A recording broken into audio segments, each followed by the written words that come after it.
Assalamualaikum warahmatullahi wabarakatuh. Saya Usi Fitris Fariga dari kelas MNJ 22B dengan PM 2241171.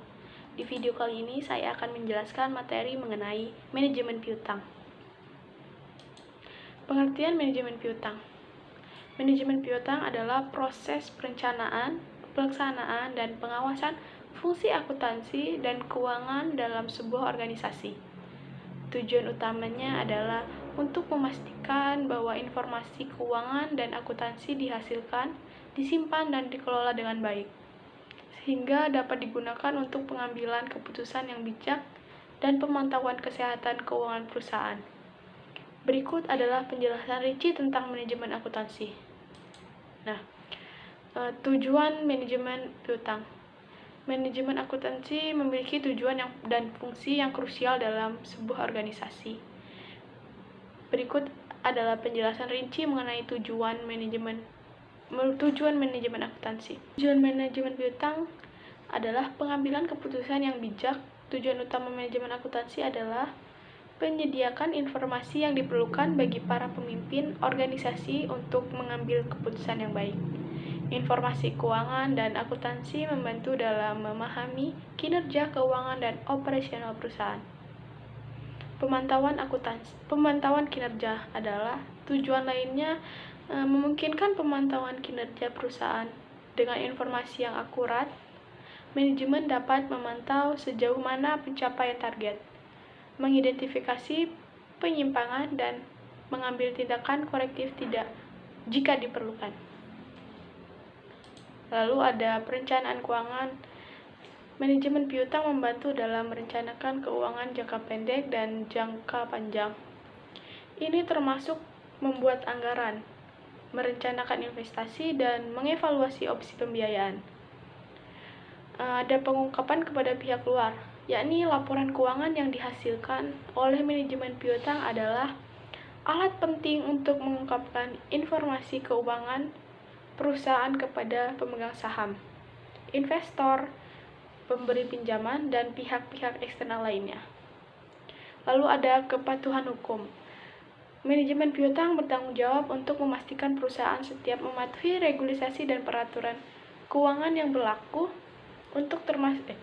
termasuk pemenuhan pajak dan peraturan akuntansi. Dan yang terakhir ada manajemen modal kerja. Salah satu tujuan pentingnya adalah memastikan bahwa perusahaan memiliki modal kerja yang cukup untuk menjalankan operasinya tanpa hambatan.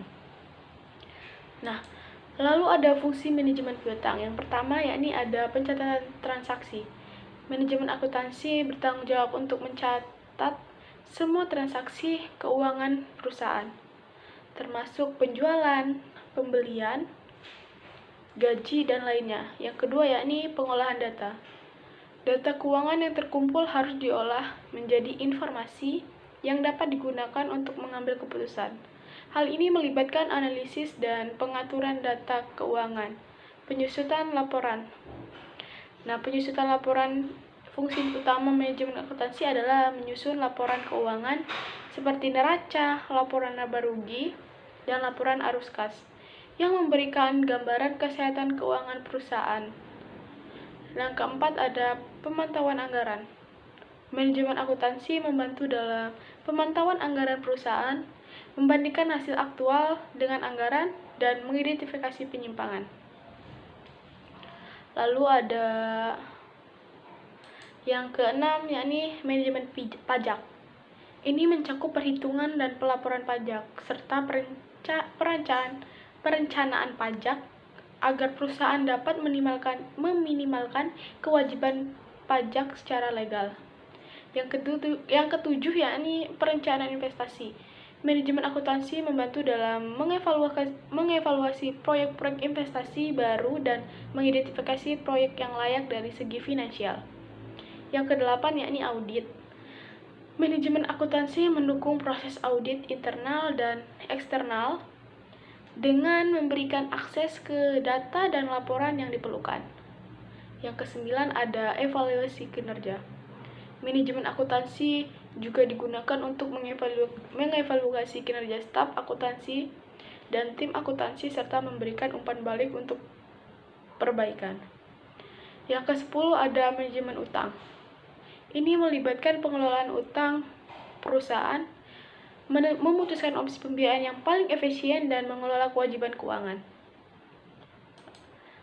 Nah, yang ke-11 ada perencanaan keuangan. Fungsi ini mencakup perencanaan keuangan jangka panjang dan membantu dalam merancang strategi keuangan. Yang terakhir yakni yang ke-12, penilaian risiko. Nah, manajemen akuntansi membantu dalam penilaian risiko keuangan yang dapat mempengaruhi perusahaan dan membantu dalam pengembangan strategi pengelolaan risiko. Dengan menjalankan tujuan dan fungsi ini dengan baik, manajemen akuntansi memberikan kerangka kerja yang kokoh bagi pengambilan keputusan keuangan yang efektif dan pemantauan organisasi. Nah, apa sih tugas seorang manajemen keuangan? Yakni melakukan analisis biaya. Analisis biaya adalah pendekatan sistematis yang dipakai untuk memperkirakan apa yang sekiranya dibutuhkan oleh perusahaan dalam suatu periode. Hal ini bisa bermanfaat untuk menentukan mana opsi yang memberikan pendekatan terbaik untuk mencapai manfaat dan bisa melakukan penghematan. Beberapa hal yang dianalisis dalam tugas ini diantaranya adalah proses transaksi, aktivitas perusahaan, dan persyaratan bisnis. Jadi, jika kita tarik garis besarnya, melakukan analisis biaya memiliki dua kegunaan yang bisa didapatkan oleh perusahaan. Adapun yang pertama adalah untuk menentukan apakah masuk akalnya keputusan, umumnya dalam suatu bentuk investasi yang telah dibuat oleh perusahaan. Nantinya, mereka akan memastikan apakah manfaat dari investasi tersebut akan lebih besar daripada biaya yang sudah dikeluarkan. Lalu yang kedua, kegiatan ini bisa memberikan gambaran besar untuk membandingkan keputusan yang biasanya bersifat investasi. Cara ini dilakukan dengan membandingkan total biaya yang harus dari setiap opsi dengan manfaat yang diharapkan. Lalu ada yang kedua yakni tugas seorang manajemen keuangan melakukan perencanaan strategi. Adapun yang dimaksud dengan perencanaan strategi adalah proses yang dilakukan oleh sebuah organisasi atau perusahaan dalam menentukan strategi untuk suatu periode dan juga membuat keputusan dalam mengalokasikan sumber dayanya untuk mencapai tujuan strategis. Perencanaan strategis ini juga dapat meluas ke dalam arah pemanduan implementasi strategi. Dengan demikian, terdapat jumlah hal yang dilakukan ketika organisasi atau perusahaan melakukan perencanaan strategi untuk mereka bisa mencapai tujuan yang diinginkan. Nah, beberapa kegiatan ini diantaranya adalah menetapkan tujuan strategis yang menjadi tujuan utama, menentukan apa saja tindakan untuk mencapai tujuan tersebut, menetapkan garis waktu, dan menggerakkan seluruh sumber daya yang ada agar tujuan tercapai. Nah, pelaksanaan perencanaan strategis meliputi proses perumusan strategis dan pelaksanaan strategis. Di sini, perencanaan strategi sendiri memiliki sifat analitis, sehingga pembentukan strategi itu sendiri memerlukan pendekatan yang stabil. Lalu ada yang ketiga yakni tugas seorang manajemen keuangan yakni penganggaran modal. Dalam pembagian keuangan di sebuah perusahaan, penganggaran modal dapat diartikan sebagai proses perencanaan yang digunakan untuk menentukan apakah investasi jangka panjang perusahaan tersebut bisa sepadan dengan pendanaan yang mereka lakukan. Adapun yang dimaksud dengan investasi ini bisa berupa peralatan untuk perusahaan seperti mesin baru, penggantian spare mesin, dan lokasi perusahaan baru, produk keluaran terbaru dan proyek pengembangan penelitian yang biasanya dilakukan oleh Departemen Penelitian dan Pengembangan.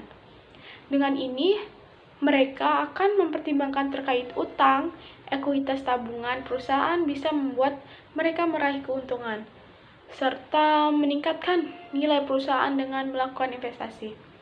Ini adalah proses pengalokasian sumber daya untuk modal utama atau investasi pengeluaran. Beberapa perusahaan menganggap kalau penganggaran modal justru tidak termasuk ke dalam aktivitas inti dalam sebuah bisnis.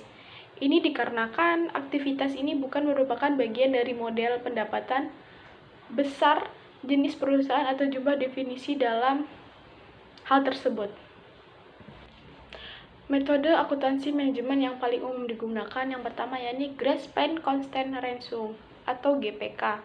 Tujuan dari metode GPK ini yaitu untuk memberikan informasi dan analisis yang berguna, bermanfaat, dan pastinya akurat untuk para akuntan serta dapat menguntungkan jumlah pekerja internal seperti pengontrolan kualitas, manajer proyek, dan juga manajer pabrik. Yang kedua yakni akuntansi biaya.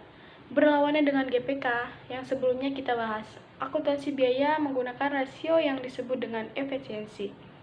Metode ini membandingkan tenaga kerja dan bahan yang benar-benar digunakan untuk menghasilkan produk dengan produk lain yang sama dengan kondisi normal.